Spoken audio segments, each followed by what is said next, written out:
Hey there, Village Peeps. It's Kenna, and I'm just a mom next door. And I look a little crazy because I just had an important procedure done today. If you're 45 or over, I had a colonoscopy. I encourage you to go out there and drink that nasty fluid and get yours done too. Might save your life. But as I'm walking and it's starting to rain on my head and the wind is blowing, it made me think of this conversation that I've been having with God about one of the lessons that I posted a couple weeks ago from Ezekiel when he was in the Valley of Dry Bones.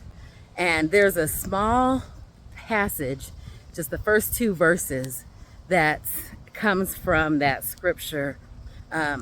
When Ezekiel, when God asked Ezekiel, can these bones live? And Ezekiel responded with, God only you know. And then God began to tell him to prophesy over the bones. And then once he started to do that, things started to happen. And in that two verses, that's what's been just resonating in my mind over and over again as I think about the different situations that I find myself in, that you may find yourself in. I think about what is that valley of dry bones that you might be facing. Maybe that valley is your marriage, and your marriage feels as though it's a dry, dead place. Or maybe you see the relationship with your children or a child, and you see that that's a dry, dead place. Or maybe it's where you are in your own walk and even personal relationship with God, and you see that as your dry, dead place.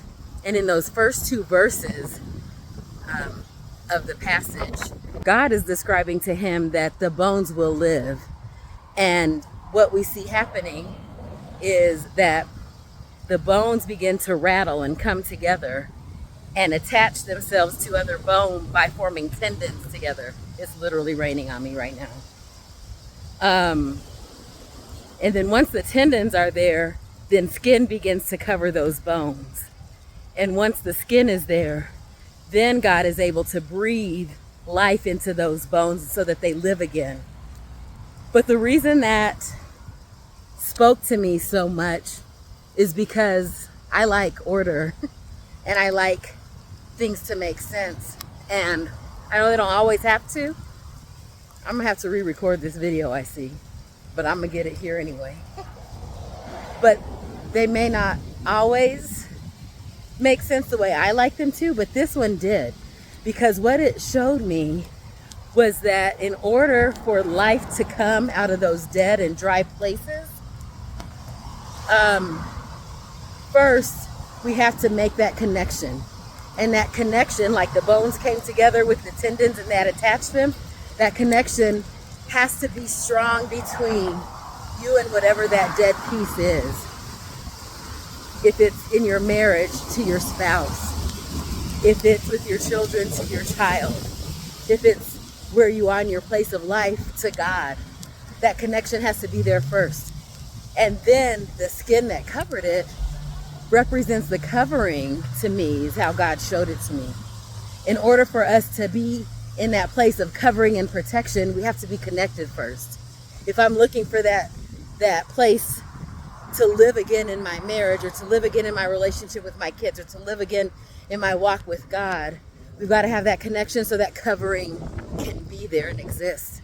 And then once that covering is there, God is able to breathe that life into whatever that dead thing is.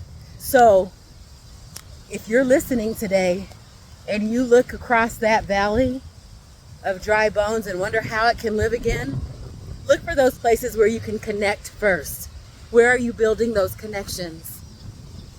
And then how are you submitting yourself in those relationships so that you have that covering that only God can provide? And then you're putting yourself in that position for him to breathe life into that by seeking him.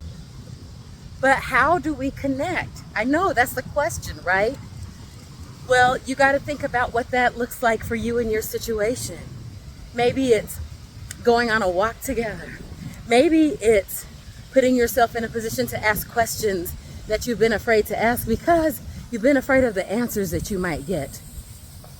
Maybe it's just giving the other person a chance to feel as though they're heard and they're valued and you care about what their response is going to be, even if you don't agree with it. So connection might look different. So you have to think about what is something that you haven't been doing that maybe you can try to do differently. So that's all. I'm in the rain and I'm not anywhere close to being home. So I hope that helped. And then look what happened while I'm out here in the rain getting drenched, speaking this good word to the good people. Look at this.